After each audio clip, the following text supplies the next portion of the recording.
This is Secrets to Win Big, your roadmap to sustained growth. Brought to you by Arjun Sen, founder and CEO of Zen Mango, top brand growth driver, and a former Fortune 500 executive who has been called one of the most marketing intelligent minds in the business. Find him at zenmango.com. And now, here's your host, Arjun Sen. Welcome to Secrets to Win Big with Arjun Sen. Today is totally my pleasure to welcome my VIP guest, Bruce Summers. Bruce Summers is an amazing storyteller. Okay? He has been the chief storyteller at Sincbox, a company Bruce founded after a decade of direct response TV advertising that he has done. He pioneered brand response category and to date has directed and produced more than 500 campaigns. And just to give you an idea, these are the brands: DIRECTV, Visa, Microsoft, Citibank, United Airlines, Starbucks, Cascade, Dawn, CoverGirl, Hamilton Beach, Omaha Steaks, and to name a few. And this is the part where I share my personal opinion and point of view only. This did not come from Bruce or anywhere. I really feel in every brand's life, there comes a story. And the story pivots the brand and takes it to a new direction. Just like when a golf ball leaves the golf club, if it is 0.001 degree little off, it goes way to the right. The right story can take you totally at the right direction. And I personally feel that Bruce puts brands with his stories on the path to bigger success. So Bruce, welcome to Secrets to Win Big. Well, thank you. I appreciate that. I'd also add that every person has a brand and you need to guard it with everything you have. I love that. So Bruce, let's go right there. So when you talk about every person being a brand, being a storyteller, even though you work with brands, let's talk a little bit about persons. What's your advice to a person to look at what the brand is and how to portray that brand forward? Well, I always start, whether it's a client, an actual brand, or a person, I always start with authenticity, because you can't be something that you're not. And a brand can't be something that it's not. So it's part reputation, but it's also part of who you are. And we have lots of examples of people who are very insecure. And you say, well, that's not a good brand. Well, you can look at many performers who have taken their insecurity and gone on stage and become amazing, famous singers, or in a band or something like that. And brands sometimes will want to put forth one image and you feel that it's inauthentic. And you say, and someone sitting in front of their TV or in front of their computer doesn't sit there and go, there's something inauthentic about it. They just feel what I call the BS light. A light goes up over their head in their subconscious, and they say, there's something about this I don't trust. And even when a brand makes a mistake, when they wrap their arms around the mistake and say, hey, this is what we did, we're doing everything we can to rectify it. If they do it from the point of view of sincerity and authenticity, that moment in time can actually increase brand loyalty. And that's all through just trying to find, even when the sky is falling, there's something that a brand can admit and be transparent about. And if they are, they're going to get a lot more people favoring them than criticizing them. Because what I loved is you put it in very simple few words: sincere, authentic, and those two things gets you to somebody you trust, and that's where brand loyalty is. And I just remember a similar advice came to me on a personal front when I went through a divorce, everything else, and finally I was getting ready to finally open my life for that amazing person. A friend of mine told me, Arjun, till you accept yourself as who you are, nobody else will accept. That was such an amazing advice. And what you're talking about really echoes by saying, we all come as is. None of us are perfect. That imperfection is very important. And the second thing you mentioned, I really want to hit home, is you talked about the mistake, the sky's falling. Just imagine, Bruce, if I work for you it's better if I come to you, say, and boss, I made a mistake, here's a plan, versus you saying, Arjun, again. So I really think that the whole thing about that part of authenticity, as you talked about, is owning life, imperfections, and building on it. That's huge. You brought up a great point too. When someone makes a mistake, when they come to you, if you're the head of the company or you're their superior, and they come to you and admit there was a mistake, but here's a plan. It may not be the right plan, but nobody wants to hear, I made a mistake, and make that the end of the conversation. If you say, I have a mistake, and this is what we do with our clients all the time. It's not necessarily mistakes, but you come to hurdles, and they're often unexpected. And after doing this for 30 years, there's still new things that come up, things that I may recognize as similar to others, but they're new nevertheless. And rather than go to my clients and say, we have a problem, this happened, we say, we have a challenge, and this happened, and now here are 3 different scenarios that we can pursue to deviate or rectify or make it even better. I always think that hurdles are thrown in our way. It's kind of a spiritual approach. They're thrown in our way to actually make us think harder and improve whatever it is we're trying to accomplish. And I love the way you put mistakes as unexpected hurdles, and they are here literally hidden opportunities to raise the game. It's just, if you and I were in high jump or pole vault, the moment you raise the bar, it gets me an opportunity to jump higher. Love it. Absolutely. Well, put it another way, I saw this on Instagram. Not that I get all my pearls of wisdom from Instagram, but I did see something that rang true the other day. They said, a winner is a loser who tried one more time. And I thought, that's actually really true. A lot of people forget that Alexander Graham Bell, who invented the light bulb, he actually failed 1,000 times before he made that light bulb. And that's true with so many people in engineering and science, because it's all about putting hypotheses out and then testing if they're true. Most of the time, it's going to be hard to test that they're true. That's true in life. That's true with every relationship, whether it's personal or business.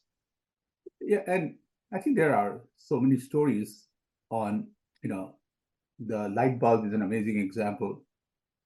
A personal favorite of mine is Kentucky Fried Chicken. Colonel Sanders starts his journey at the age of 60 when he gets a Social Security check of $105. This guy has an amazing recipe and an amazing way to cook chicken, but nobody wants it. He goes restaurant to restaurant to restaurant, and it's documented 1,001 times he was rejected. Wow. 1,002nd time was in Salt Lake City, somewhere there.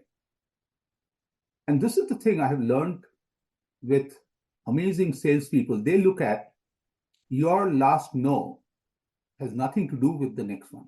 Yes. And that is fascinating. I want to go back to something else you talked about. An amazing mentor of mine, Blaine Hurst, one time told me when he was the CEO of Papa John's, he told us, it's okay to make mistakes, but he gave us 2 rules. Don't make the same mistake more than once. That's stupidity. And second, he said, I will reward you the sooner you bring a mistake to me. Because the sooner you bring it to me instead of covering it, you give me and the rest of the team more time to fix and elevate that opportunity. And that really changed the culture for us. Like, no longer, think for a second. If both of you are little kids, the principal said, whoever breaks the rules, come here first, and you first get a candy before you get consequences. I would rather go get the candy and then get the consequences every time. And that made it a fun game for all of us as we go forward. Well, it's very true. And when you think about it, a lot of people are nervous in a business environment because their livelihood is on the line. They think they don't. And a lot of people, it takes a while, I think, to trust sincerity and authenticity and facing some of the mistakes that we all make. But in a relationship, we know that if you don't address the tension in the room, I'm telling you on a one-on-one personal relationship, if you don't address the tension that's in the room right away, that can fester and turn into something much worse than it ever was intended to be. So it's to your benefit. I mean, who doesn't want to get the monkey off their back too? Rip that Band-Aid off, face it, and get past it. And as you said, it's very true in sports. In sports, if you're the type of person who just threw an interception and then dwells on the fact that they threw an interception, you're never going to make it as you increase through college and pros. But if you're able to say, that was the last play, the next play is a brand new game, you already have an advantage over a large proportion of people that you're playing with. Yeah, and I think you're taking me to the other side is, earlier we talked about the responsibility of me, the person who works for you. Now you're talking about the person as the supervisor, the boss. The boss creates that environment. If you go back to the most recent Super Bowl, independent of who we support, Christian McCaffrey has an amazing season, and one of the first plays where the 49ers were absolutely close to scoring, he fumbles. Okay. This is the first time this guy's fumbled again. I don't have the right math. Let's say in the last 30, 40, 50, 100 times. Okay. It's a game. It could be a tournament Super Bowl defining moment. Yes. But trusting him, and just like, hey, it happens, you're human, and moves on, and he gets the ball again, and he just, even though they didn't win, but he had an amazing game, and the team rallied around him. It's such an amazing opportunity for coaches to set the culture as you go through. Sorry, go ahead, please. Oh, I was just going to make a little joke. There's a little bit of a scab picking there because I'm from San Francisco. So it was a rough day for me it was an exciting game, but rough at the end. I understand. I was rooting for the San Francisco too. I personally, because being a Broncos fan, I didn't want the Chiefs to win. So I picked the 49ers in two different paths. Exactly. I want to go back to the storyteller. Okay. I just, in a world where everybody is a storyteller, and sorry to use that word, but there's only one way to go through is there's tons and tons of fake storytellers. Okay. What's unique about your stories? Because, Bruce, it's not just me. People over decades have respected you. And the best way today we show respect is we pay. Buy stories from you. That's the best respect I look at, is that's proven. What's your uniqueness? I hate to keep ringing this gong, but authenticity and sincerity. Look, storytelling, people always say, oh, that's a really funny title that you've adopted. But in my mind, all we are our stories. That is how we got to where we are today, whether you're an individual or a business. So your stories and unfolding those stories have similarities to other people's stories or other businesses' stories, but there's something unique. There are unique details in every story, which differentiates every individual and every business. So by telling stories, you're saying, here are some things that have happened, and some of which you're going to relate to. And then there's these handful of things that are the details that stand this apart from what you're used to hearing. So the familiarity allows people to lean in and sit there and feel like, oh, I think I know where the story is going. I've experienced some of this. And then you introduce the details that differentiate it, and now it penetrates. So as a business, you're increasing brand awareness, brand recall, and if you've told that story authentically and sincerely, then somebody already goes into those details with a sense of trust, and that's what you're really trying to achieve. I think Dale Carnegie. I might be mistaken. There's a book called The Speed of Trust, and it's meeting people where they are. It goes in a different direction, but I always like that idea of how fast can you get someone to trust you, or how fast can you trust someone else?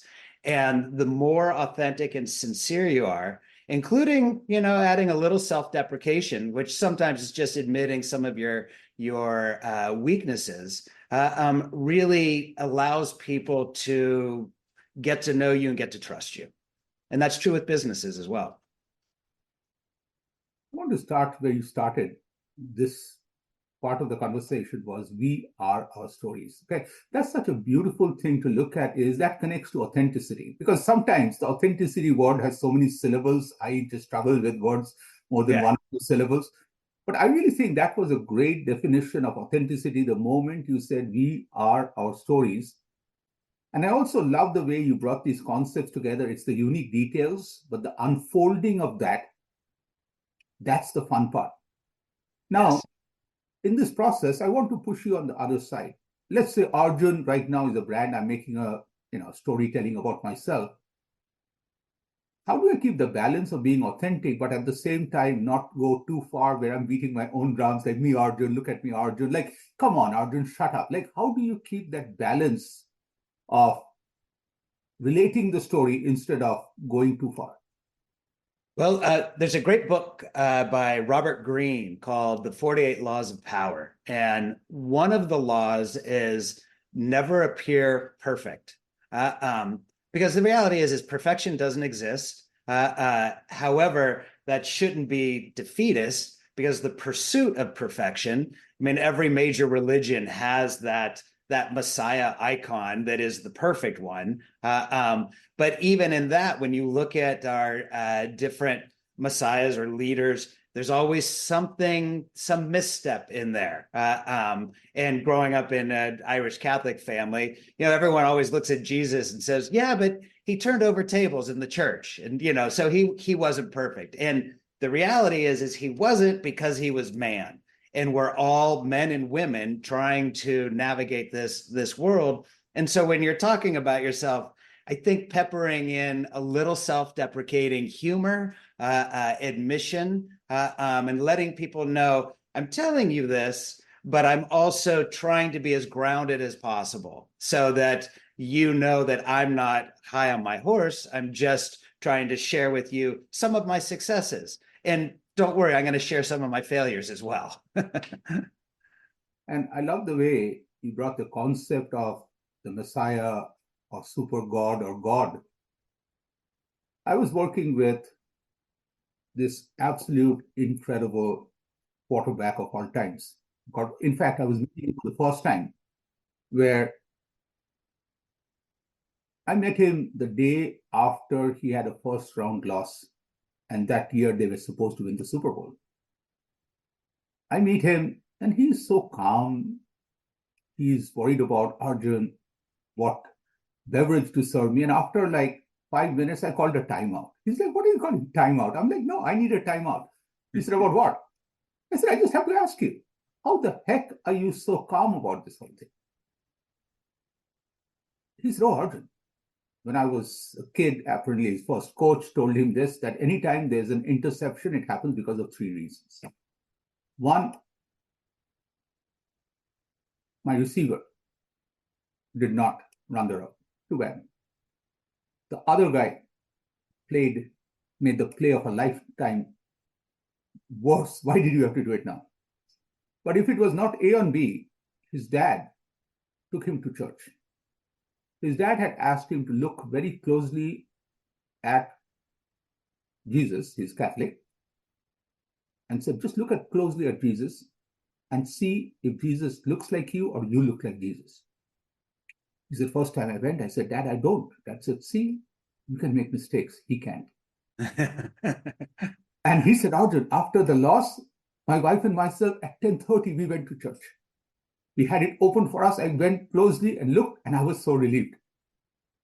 I made bad plays that day. It wasn't the receivers. It wasn't the other team. I made bad plays, and it's okay.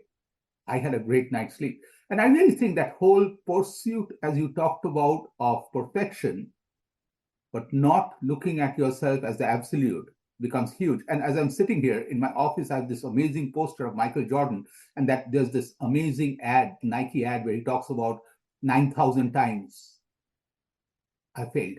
That's the number of shots he has missed. like there are 34 times he was given the game-winning shot he missed, and it says very clearly, I have failed, that's the reason I succeed. That's beautiful. So, Bruce, from failure, and I want to take it to, for you to do this, like you are a very smart human being. You could have done 10 things, 15 things in life. Not only you're good at this, you are enjoying doing this. What does Bruce feel when you help a brand or an individual find the story? What does Bruce feel at that point? It's interesting. Continuing with the sports analogy, if a quarterback has a fantastic game, throws 400 yards and throws for 4 or 5 touchdowns, if that quarterback lives on the goodwill of that past game, they're already setting themselves up for failure in the next game. So, and I am a proponent of let's celebrate the wins, but you have to moderate the celebration, because every time I intersect with a new client, a potential client, I have this history of success, but I also have some failures in there.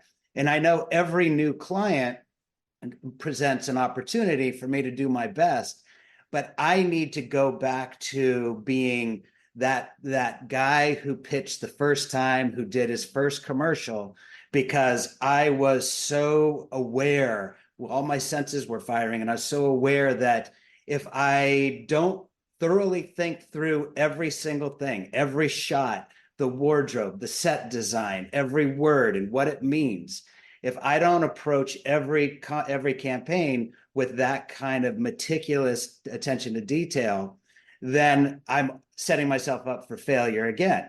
Now, the key is to not be scared to set yourself up for failure. Don't be scared of failure, because how many films weren't made? How many athletes never achieved what they could do? How many people never met the mate that was sitting there for them because they were scared of failure? You have to be ready with the possibility of failure. And I believe that's with every client that I intersect with. I have to go in and say, here's what I know. Here's what I don't know. Here's what I have learned so far about your product or service. Here's the, and you've seen, we do a SWOT analysis for every new client. And strengths and opportunities are very easy to list. They're usually on a website, and you digest them and parrot them back. The weaknesses and threats are not listed anywhere. And so I'm always going out on the edge of a limb by saying, here's some of the weaknesses and threats that we have identified. That's not a criticism to my potential clients at that moment. That is an acknowledgement that nothing's perfect. Goes back to what we were saying. So if nothing's perfect, including your brand, your service, or your product, then let's identify where those weaknesses are and protect against them and guard against them. So let's tell stories that will make those weaknesses and those threats insignificant in the consumer's eyes. If I don't approach each new client with that kind of there's an energy in your body that you feel, and it's everyone knows what distress is. There's another kind of stress called eustress. If you're a Tim Ferriss fan, Tim Ferriss wrote the 4-Hour Work Week. And Tim Ferriss identifies eustress as that kind of stress that's invigorating. If you don't approach it, and those I often call butterflies, when someone, when a skater is about to skate in the Olympics, those butterflies, like, I've done everything I can now let's go out and do it.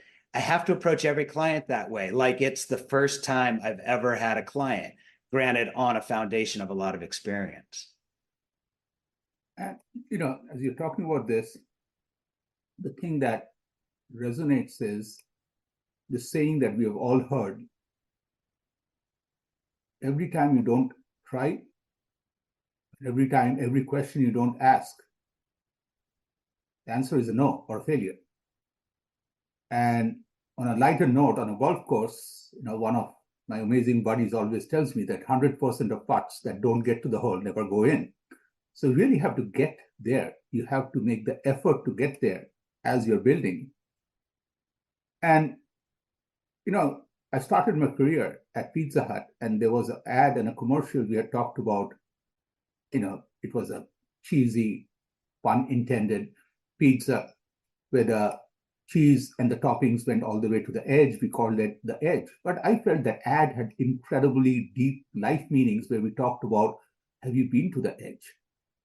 Because in life, if you don't go to the edge, you always play really safe. You do not know how far you can go. And that's the part where that you stress that you're talking about, that feeling of I'm close to something big is very powerful. It's fascinating. So taking all this, sorry, go ahead. It's similar to the power, the enduring power of just do it. Everyone talks about that as probably the greatest tagline ever. And because in that, it's empowering.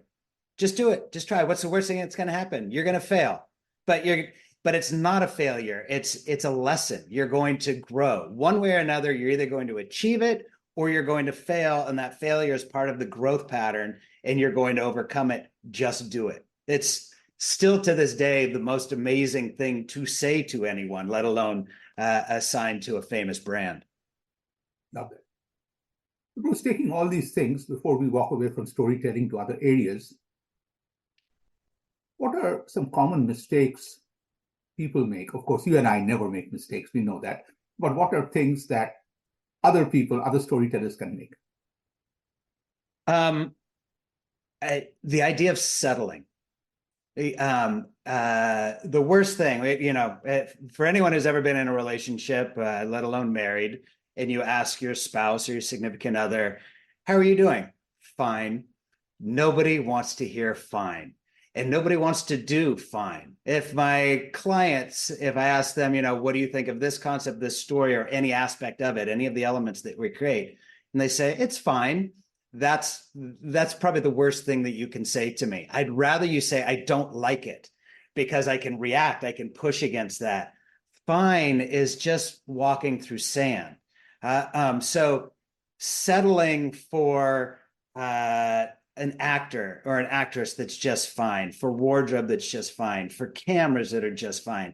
All of these things, I fight for the best actor we can afford, the best sets we can afford, the best cameras. I finally stopped having the arguments about cameras. We just bought the best cameras you can own, because I don't want to denigrate any of the imagery or any of the storytelling tools. So at the end of the day, where you push against any settling, anything that's fine or mediocre, it's not the actor or the wardrobe or the sets or even the words by themselves that are going to determine success. It's the aggregate of all those. I call it, we just win these little 1% here and there. We're 1% better than the next team that would be doing that, but we're 1% better in multiple categories, even down to the fact that people say, oh, it already looks beautiful.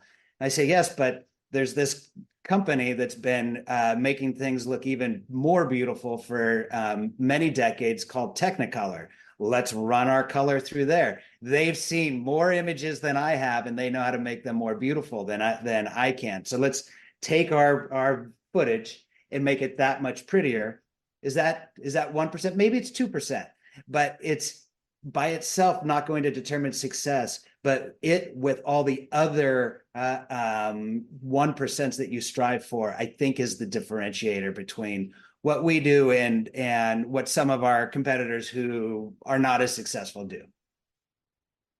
And, as you were talking about, the big thing that hits me is when you settle, even in an area, unlike in business school or academics, if I get all A's and one B, my grade point will be 3.9 something, which is still good. But in storytelling or business, your lowest grade defines you. That becomes your grade. And that is the difference I'm learning about life.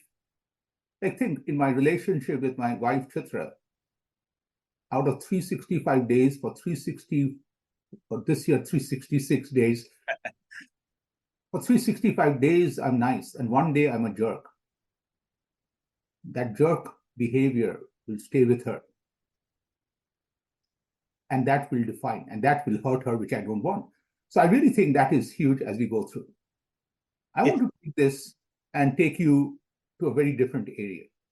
This is the part where I want to embarrass you a little bit. Here it comes. I know. This, I told you there will be a surprise today.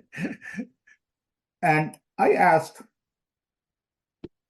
3 individuals who really know you, have worked with you for a while. And I started at a very professional level, but it's their fault. They did not stay at a professional level. They went personal. It's not my fault. And I have records to show that they went there. I asked them a very simple question. Tell me about Bruce, the storyteller. And this is the part where the ultimate proof of authenticity is they could not define you, the storyteller, or separate you, the storyteller, from the person. So these are a few things that went there. I really want you to appreciate because these people really poured their heart out. The first thing they talked about is the ability to tell compelling stories featuring real people. And the real people was very important because fake stories do not resonate. Real people's stories resonate. Second, talked about the word dedicated. Dedicated and dedication to me is the best interest of clients and the team, and it starts with no ego. The third word that came out was commitment, and commitment was described as the projects to people, but the more important was start to finish, and what you're talking about details, I think is very important. And then this was really unique because if you ask somebody about me, I hope even one person saying that will mean a lot to me. Talked about maintains a constant sense of happiness even during a demanding project. Very important. Because when we are working together, if the stress of the journey starts beating us up, when we cross the finish line and win the trophy, half of us would be dejected and smile forcibly, just like, kids smiling with parents, and it's not fun. And finally, the last one was always takes the high road in life and business. And that person even added and wanted me to mention it's a rare commodity that you don't see. So I think the lesson that I got here, Bruce, is where we started at the beginning, it's about authenticity. If the person is not authentic, he cannot be a good storyteller. And people connect around you or other amazing people and successful people because of authenticity. And that, I think, is more than the storytelling. So I'll just keep quiet and let you react to it. Your thoughts, reactions to this. Well, first off, what wonderful things. I appreciate that. That's, I guess, my brand. I'm sure those same people have seen me get a little testy, have seen me feel tired. But overall, I feel blessed that my dedication and my consistent hard work shows to other people. And I don't think I'm any different from anyone else, except for the fact that, let's back off. Biologically, just take God out of it for a second. Biologically, it is amazing that any of us are born. It's statistically, it's absolutely a miracle that any of us are born. And just based on that, everyone walking this earth should have so much gratitude for just being here. That's not the case. And it's not the case for most of us, myself included. After that, everyone has hurdles. Everyone that I've met has been thrown a major curveball in their life at least once, if not multiple times. I only had it happen to one person. I was out to lunch with the chief marketing officer to a large adventure clothing company that you would know of. And I shared with him some of my stories, and he goes, "Wow, that's really fascinating." I said, "Well, I'm sure you've been thrown a curveball. Everyone has had some challenge in their life." And he sat there and he thought for a second. He goes, "No, I can't think of anything." And I immediately started scooting away because I thought any moment now, lightning is going to come down and hit this gentleman. But you have shared with me some of your health challenges, and I was really lucky that at 5 years old, I was run over by a car and almost died. In fact, apparently, my heart stopped on the operating table, and I had a massive head wound. All of these things gave me this realization of, oh, everything that I'm experiencing now is a bonus. I'm not supposed to be here. I had to get over why I'm here, that sort of survivor's guilt. Once I dealt with that with a little bit of therapy, now I sometimes I feel stress, or I feel like I'm in an arena where I've never seen this set of problems. How do I maneuver this? I can take a deep breath and say, do you know how many people would kill for my problems? I'm the luckiest man in the world right now, even though this is the most uncomfortable thing I've experienced since the last uncomfortable thing. And that grounds me. That gives me the chance to take a breath and think clearly. And now I start to figure out, okay, what's my plan A, B, and C to rectify this situation? And that seems like it's easy when it's a small situation, but it's easy when it's a huge situation. A lot of people say, whatever I'm, divorce, bankruptcy, losing your house, losing your business, all these things, which are huge. You work the problem, you remove the obstacles. And I always am reminded of the adage, how do you eat an elephant? One bite at a time. Amazing. And as you're talking about, my heart goes to an amazingly wise person in my life who came in as a handyman, Ventura Rodriguez. Okay? During my divorce, my ex hated him and he hated my ex. So I inherited Ventura in our divorce. Okay? And I did not realize, even though I lost financially, money comes, money goes, but people are priceless. So one time, Ventura had installed this fan. I'm in bed. On top of bed, the bed is the fan. I just turned left as I was watching TV and I heard something. Next second, I realized that fan had fallen. So I called Ventura and I'm just like screaming at him that, you trying to kill me, this, that. And I told him quite a few times, you nearly killed me. So Ventura showed up. First thing, he wanted to make sure I cooked some food for him. He was hungry, and then he looked at and showed me there was a bad screw, and he replaced. And I was still not done. I kept telling him, Ventura, you nearly killed me. As he's leaving, this Deepak Chopra-like moment he had in his life to tell me, there's nothing like nearly almost killing you. There's not nearly almost dead. You are either dead or you're alive. This fan is dead. I'm taking the fan, will trash. You're not dead. Live. What an amazing wisdom. Like, I should have paid him double or triple that day and that's the part where I really learned that things don't define us. We define things in our mind. All the challenges that you give, they are just a hurdle. Yes. There's a price, there's a path around it, over it. Somehow you can go. Because think for a second, Bruce, in your life, my life, every person on this planet, we have had thousands of challenges. That hasn't stopped us from living. We are here today because we overcame every challenge. And I also want to build on that one thing you talked about each one of us. It's a very important thing you said, and it hit me hard. Each one of us, it's a miracle, as you said, we are here. Forget God, religion for a second. I also think because it's a miracle, which means the world was designed for every one of us here. The world needs every one of us. Like, the world does not give you more oxygen and me less. World does not put you in business class or first class from the oxygen or light. No, we all get the same amount. We are all same economy or first class equal. And I think there's something amazing that you said that's there. So, Bruce, I want to take you beyond by saying, where is Bruce going next? Where am I going next? I'll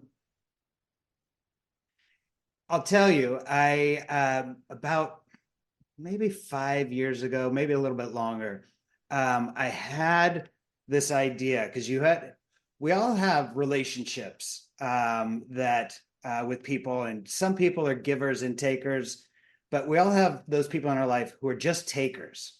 And if you have energy that is positive, if you have energy, what I call light, if you have some light, people are attracted to that light, and that's nice. And I'm humbled and grateful for that. But you have some people who just want to take because they are lacking light. They are lacking inspiration. I don't judge them for it. However, I had to sort of put my big boy pants on and realize I can't be the light giver to everyone. Even I need some give and flow.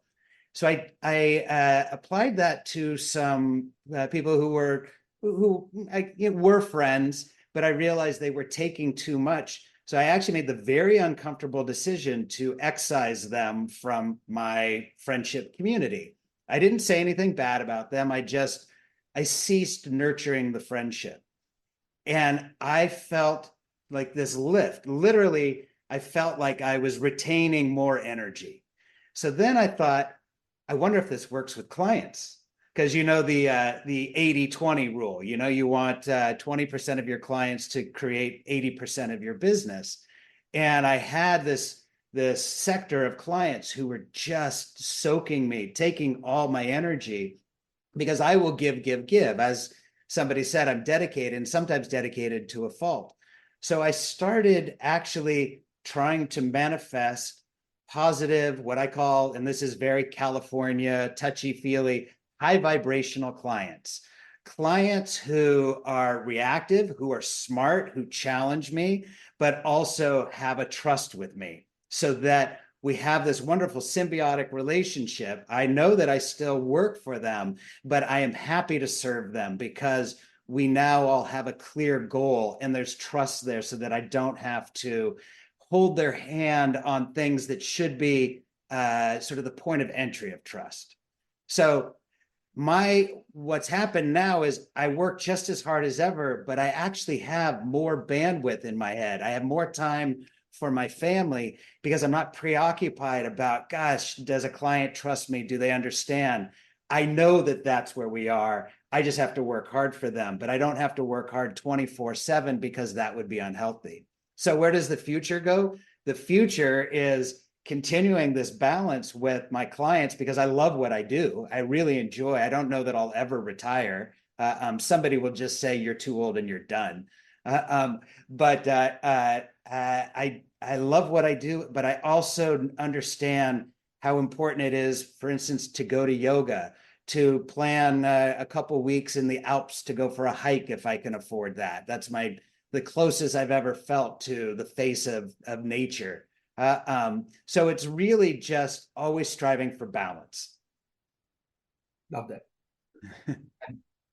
To me, I'm not as smart or articulate as you. I have a very simple rule I follow.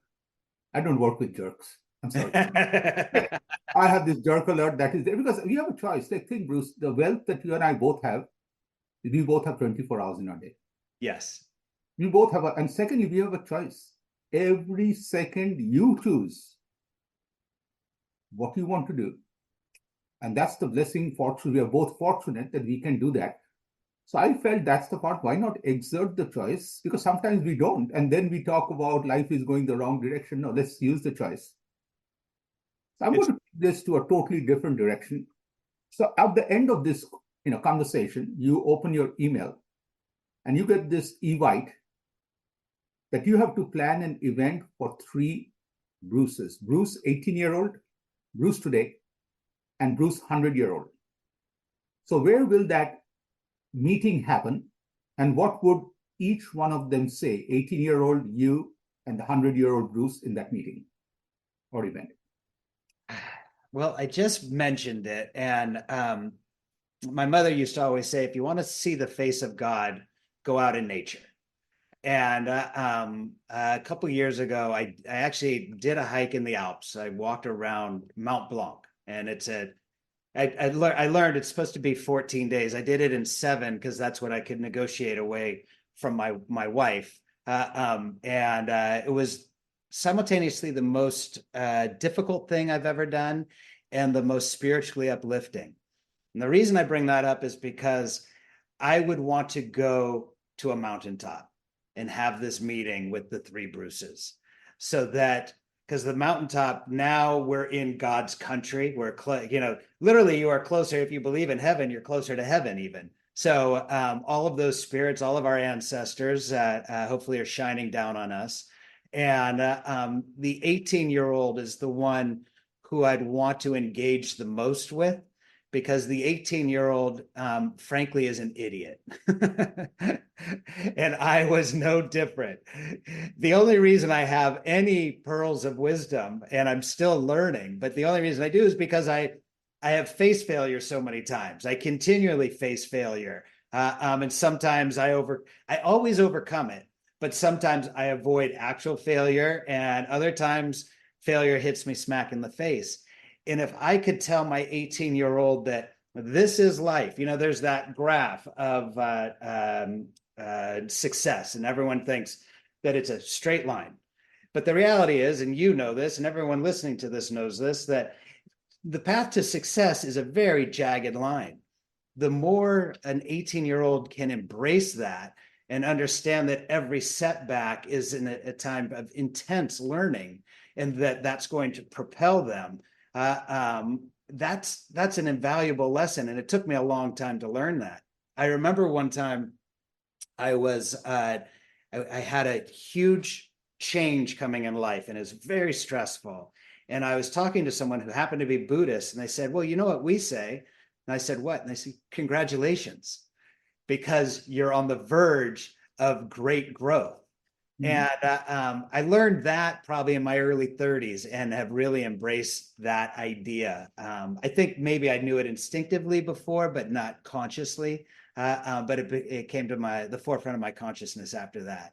So that's the conversation, and where I'd want to have it with the 18-year-old.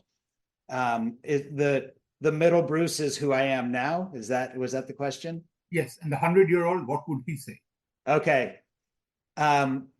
Where I am now, I need to remind myself that I am enough, that I am not my work, even though I do the best I can with my work, it doesn't define me. And that all of this is, to a certain degree, fantasy. To a certain degree, it's real, but what is like the absolute truth is who loves you and who you love. And immediately, how does your family think about you? At the end of my life, and I'll get to my 100-year-old, I've never read anyone's biography where they said at the end of their life, I wish I would have worked harder. So that doesn't mean don't work hard, but make sure you don't obfuscate those moments, that time. I mean, there are times where it's been uncomfortable, where one of my daughters comes to me and says, can we talk? They have an issue. And I may have something huge due the next day. But I recognized early on that you can't tell your kids when you're going to talk. They tell you when they're going to talk. Okay. So you take advantage of that. And those moments in life have bonded me with my kids, that we're inseparable. We're ride or die. And I wish that for everyone. Now, my 100-year-old, I think I'm imagining me at 100 years old would be more of a soothsayer talking to the younger ones. And the main thing I would remind them is, your soul is pure. Your soul is with you all the time. Your body is not your soul. So make sure that you're consistent, authentic, and sincere with your soul and your actions that way, no matter whether you're 18, 50, or 100. Because when you're 100, you can look back, and if you can say, I, with all authenticity and sincerity, lived each day in that manner, that's a successful life. It's not measured by what you own, how many trips you took, who you know. It's measured by whether or not you were true to yourself. And I think that's a hard thing to be. I'm still learning it. Thank you. I love that. So Bruce, thank you. You took an amazing amount of time, and I really appreciate how from your heart you shared. But before we wrap up, out of fairness, if you have any question for me, I would love to try to answer. No, a blanket statement, I'll be honest with you, something like this. It's easier for me to talk about a brand as somebody else, another person. I think it's difficult to talk about yourself. So I really just want to thank you for indulging me, because some of the things that come out of my mouth, I don't prepare. And you've seen me pitch. I do outlines, but I don't really read what I've written because you have to feel the energy. So I was feeling your energy, and I appreciate your energy and how you were feeding my soul. And I also appreciate you letting me indulge myself. Thank you. And as we wrap this conversation, I want to go back to where we started and the word authenticity. And one of the things I really want to point in this conversation that really hit me was Bruce has a very spiritual side. And in this conversation, he was very free. He brought his passion, his beliefs out, but at the same time, he did it in a very unassuming, unforcing way. It wasn't a tightrope walk. It was an authentic walk, which I really think is very important because we are all getting into this world of political correctness. And in the process of political correctness, we are losing a part of ourselves, which we don't have to. So to me, this was a great learning on storytelling, but it was a bigger learning on how to be authentic and be you. Bruce, thank you. Really appreciate your time. Thank you so much. This was really a lot of fun and nurturing. You've been listening to Secrets to Win Big with Arjun Sen, founder and CEO of Zen Mango, top brand growth driver, and a former Fortune 500 executive who has been called one of the most marketing intelligent minds in the business. To learn more, visit www.zenmango.com. Share this podcast with your friends and subscribe wherever you like to listen to podcasts. This podcast is a part of the C-Suite Radio Network. For more top business podcasts, visit c-suiteradio.com.